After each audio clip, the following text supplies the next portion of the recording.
Selamat datang di channel Kuliah Kehidupan. Hari ini kita akan membahas tentang rahasia mental yang sehat dan kuat. Pernah nggak kalian melihat kehidupan teman kalian di media sosial? Hidupnya terlihat sangat sempurna, uangnya banyak, punya segalanya, keluarganya harmonis, dan hal-hal lain yang nggak kamu punya. Dan kamu selalu melihat postingannya di media sosial tentang bagaimana dia sangat bersyukur terhadap kehidupannya. Apakah kalian punya teman yang seperti itu? Dan apakah kalian iri dengan teman yang seperti itu? Gak munafik, emang kenyataannya susah banget buat gak iri dengan orang-orang yang seperti itu. Iya dong, hidup mereka sangat sempurna, hidup kita gak sempurna. Tapi seperti yang sering saya bilang, hidup ini adalah sebuah pertukaran yang setara. Dan dengan merasa iri kepada teman-temanmu itu, ada hal yang harus kamu bayar. Nah, topik kuliah kita hari ini tentang kebiasaan buruk kita sehari-hari yang mengakibatkan mental kita tuh menjadi lemah. Dan apa saja yang harus dibayarkan karena kebiasaan itu. Konten ini saya dasari dari sebuah jurnal yang saya baca tentang bagaimana iri kepada seseorang di media sosial itu bisa membuat kamu depresi. Kok bisa ya dia seberuntung itu? Sialan banget nih bos, karyawannya kerja dia malah liburan. Enak banget ya hidupnya, bisa beli apa aja. Mungkin pemikiran-pemikiran seperti itu menurut kalian gak apa-apa. Dan bahkan mungkin bagi beberapa dari kalian, dengan berpikir seperti itu bisa membuat hati kalian sedikit terasa lebih baik. Tapi ternyata ada hal yang harus kita bayarkan dengan berpikir seperti itu. Dan itu sangatlah mahal, yaitu habisnya tenaga mental kalian.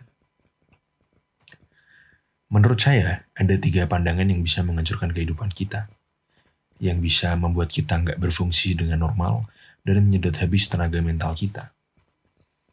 Yang pertama adalah pandangan negatif terhadap diri kita. Seringnya, kita terlalu mengasihani diri kita sendiri. Dan memang sebetulnya nggak apa-apa merasa sedih ketika sesuatu yang buruk itu terjadi.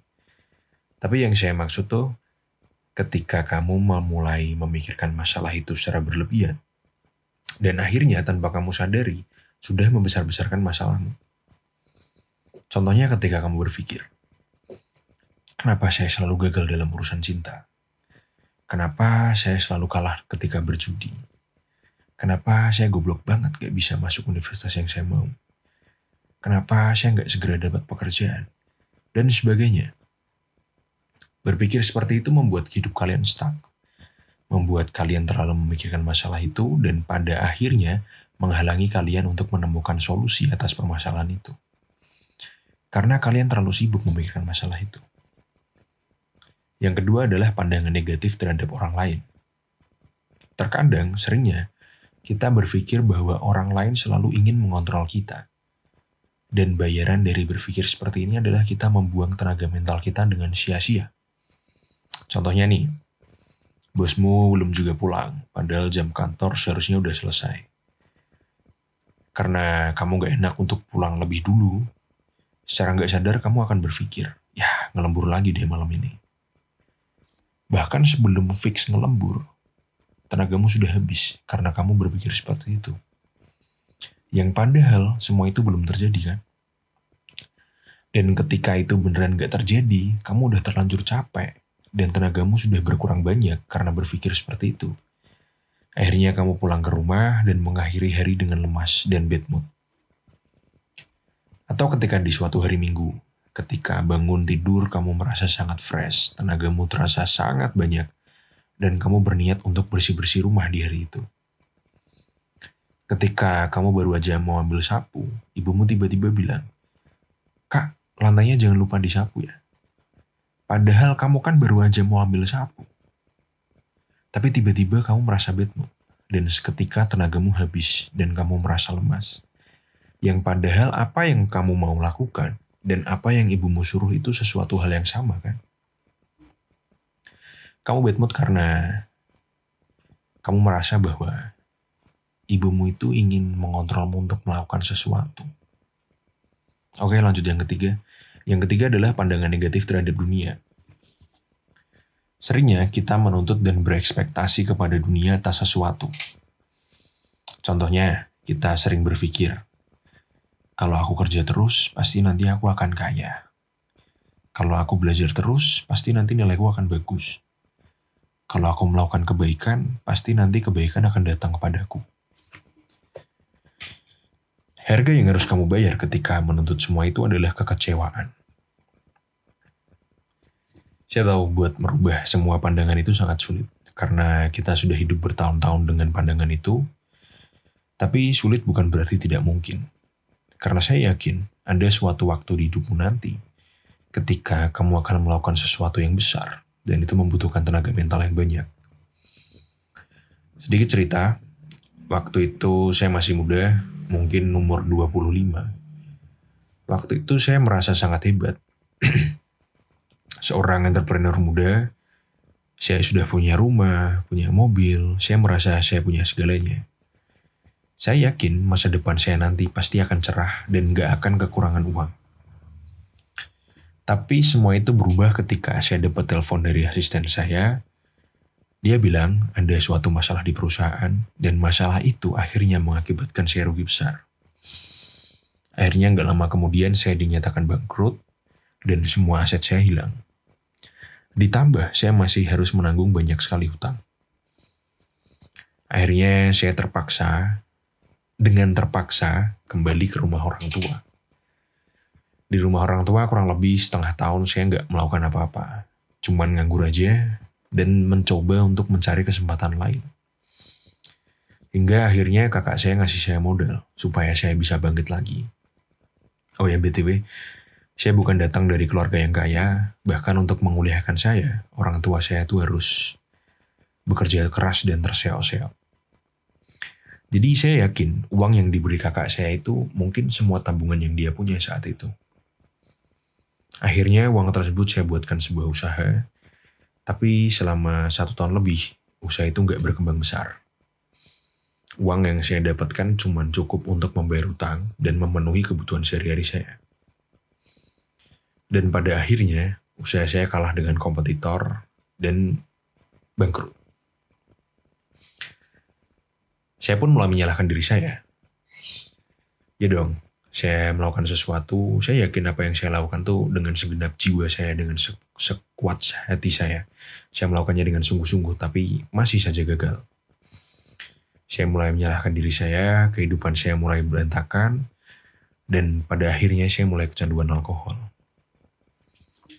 Di titik ini mungkin bapak saya kelihatan kasihan ya sama saya.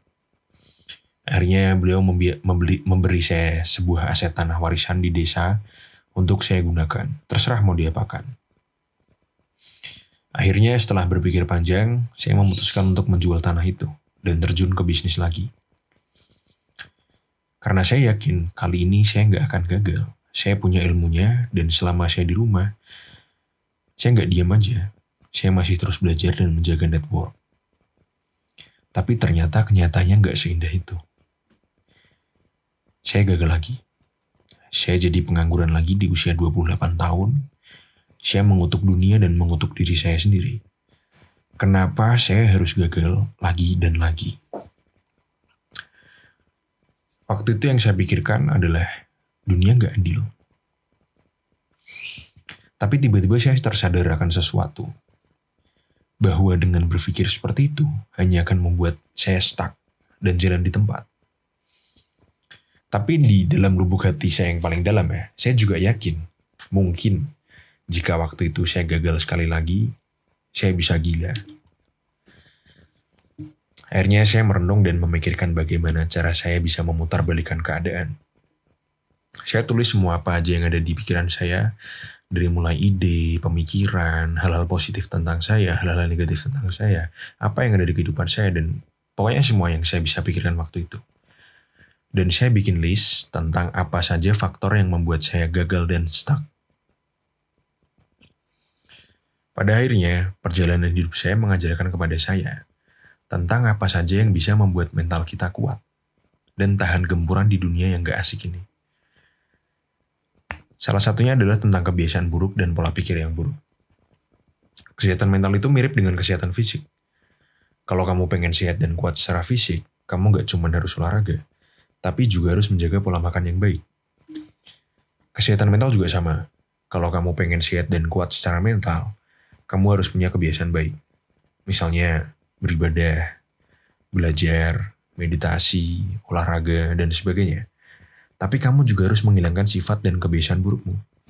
Misalnya, sifat iri dengan kesuksesan dan kebahagiaan orang lain.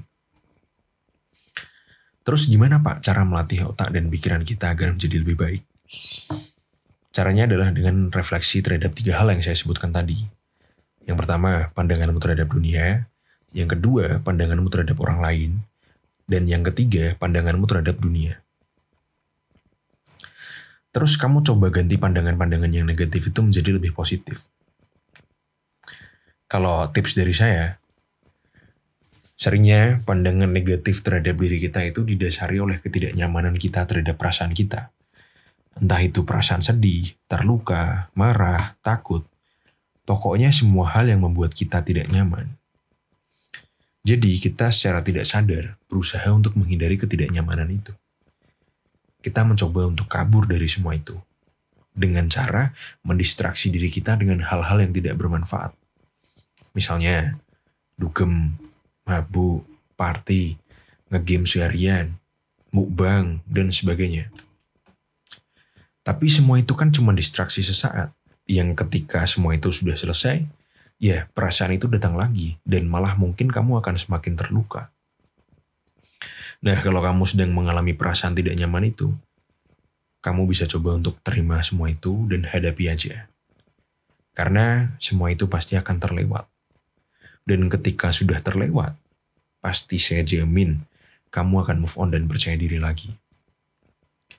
Terus pandangan negatif terhadap orang lain. Itu seringnya didasari oleh kita yang membanding-bandingkan diri kita dengan orang lain. Tanpa kita sadari, kita sering menempatkan orang lain di atas atau di bawah kita, seperti sebuah ranking. Faktor lainnya, kita sering berpikir bahwa orang lain berniat untuk mengontrol dan mengatur kita. Atau kita sering berpikir untuk mengontrol dan mengatur orang lain. Atau kita menyalahkan orang lain atas hal-hal buruk yang terjadi pada kita. Kalian harus tahu bahwa kamu ya kamu, dia ya dia. Nggak perlu membanding-bandingkan. Kalaupun kamu ingin membandingkan, bandingkan dirimu hari ini dengan dirimu yang kemarin. Dan yang ketiga, pandangan negatif terhadap dunia. Itu seringnya dilandasi oleh harapan kita bahwa dunia itu harusnya adil. Kita terlalu memikirkan hukum karma dan selalu berusaha untuk melakukan semuanya dengan hal yang baik. Dan karena kita melakukan hal baik, kita berharap hal baik akan terjadi juga pada kita. Atau ketika kita mengalami hal buruk, atau kesialan yang terus-terusan, kita menganggap bahwa itu adalah cobaan. Dan karena kita menganggap itu adalah cobaan, kita berharap setelah cobaan itu lewat, kita akan mendapatkan reward atau hadiah dari Tuhan. Tapi kalian harus sadar bahwa dunia ini gak adil. Ketika kamu melakukan hal baik, belum tentu hal baik akan datang padamu. Dan ketika kamu melakukan hal buruk, belum tentu hal buruk akan datang padamu. Yang berarti, ketika kamu mengalami hal yang buruk secara terus-menerus, itu nggak akan terus-menerus terjadi, pasti akan lewat. Begitu pula dengan hal baik. Ketika kamu mengalami hal yang baik secara terus-menerus, hidupmu terasa sempurna, itu nggak akan terjadi secara terus-menerus, pasti akan lewat. Jadi intinya tuh, dunia itu apa yang kamu pikirkan dan ciptakan. Jika kamu berpikir buruk, maka duniamu juga akan buruk. Jika kamu berpikir baik, maka duniamu juga akan baik. Tapi jangan terlalu tertekan untuk terburu-buru berubah. Kamu hanya perlu melakukan satu langkah kecil setiap harinya. Dan niscaya, dari langkah-langkah kecil itu, kamu akan sampai di ujung potensi dan kebahagiaan. Karena setelah saya melakukan ini kurang lebih selama 7 tahun, di usia saya yang ke-35, saya bisa jauh lebih sukses. Mungkin 2, 3, atau 4 kali lebih sukses dari saya yang di umur 25. Oke, sekian dari kuliah kita hari ini. Jangan lupa like, share, dan subscribe.